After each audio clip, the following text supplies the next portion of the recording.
Hey everybody, it's Emily, the Crazy Worm Lady. I'm here today with my storage tote trying to bait out some worms. If you guys remember last week, we put some blended food into this container right here. I can see a ton of springtails, but I don't mind that. I want to see if we have any worms in here. So, I'm going to pull this out. And we're going to take a look inside and see if we have any worms. And it does appear that we do.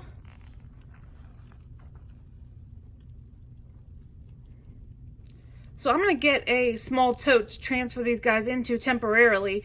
We'll take a look and we will rebait this little Tupperware container I have. So let me get that. We'll see how many we got and we will feed this back up.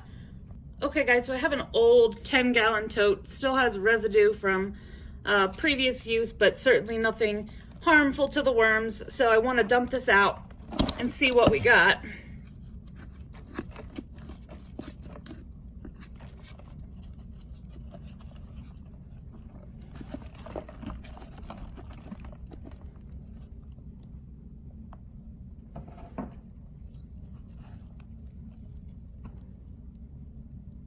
Got quite a good number of worms actually.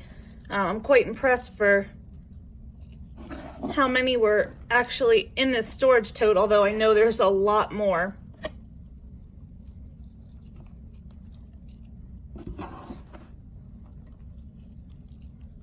Still a lot of blended food in here for them to eat. I will add some eggshell and some shredded cardboard in here so it's not too shallow for them.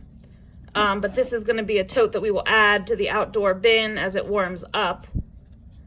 And this has a variety of literally all the different types of worms that I have in my bins.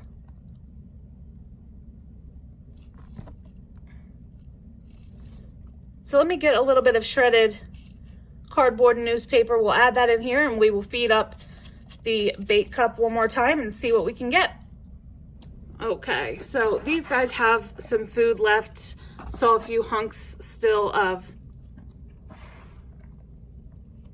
the blended food, but I'm quite impressed with the number we were able to bait out.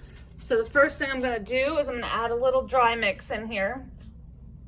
Always want to add buffer, and it'll also help with any bugs.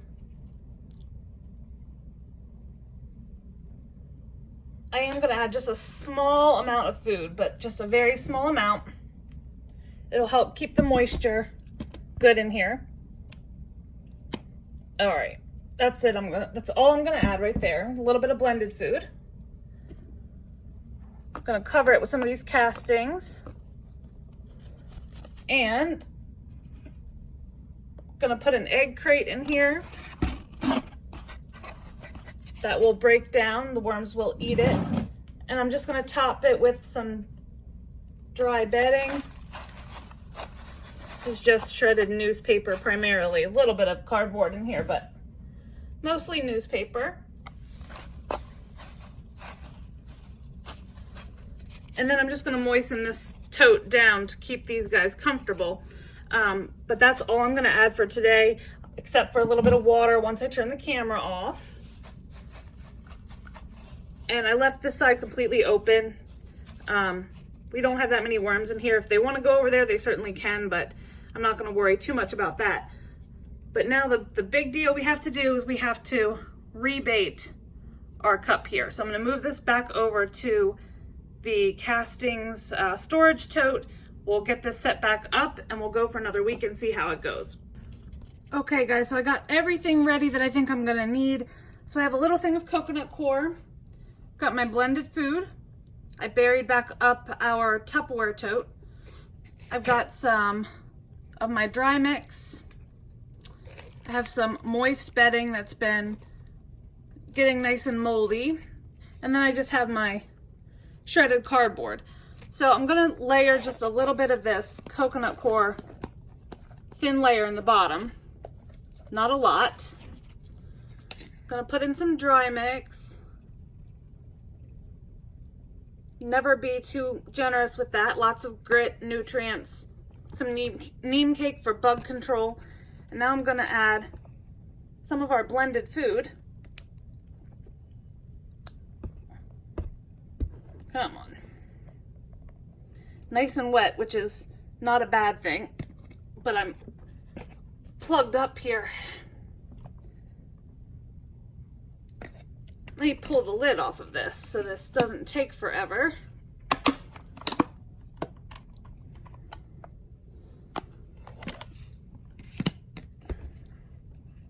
Oh, there's a whole onion, didn't quite get blended. I will not put that in here. All right, so I'm gonna mix this in a bit.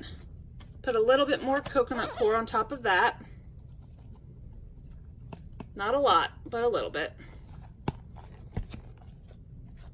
I'm gonna mix in some dry shredded newspaper so that the food gets mixed in with the bedding. Otherwise it will clump up and get a little nasty on us, and I'm fine with some of this making its way into the storage tote because they will eat it. And add a little bit more dry mix. And then I'm going to top it with a little bit of my moist bedding that I said has been fermenting over here. It's kind of gross. It's wet, but it's got lots of alfalfa meal, kelp meal, coffee grounds. It's kind of got a good combination of stuff in there. And it'll also keep everything nice and moist so that the worms can work into it. Put a little bit more shredded newspaper on top.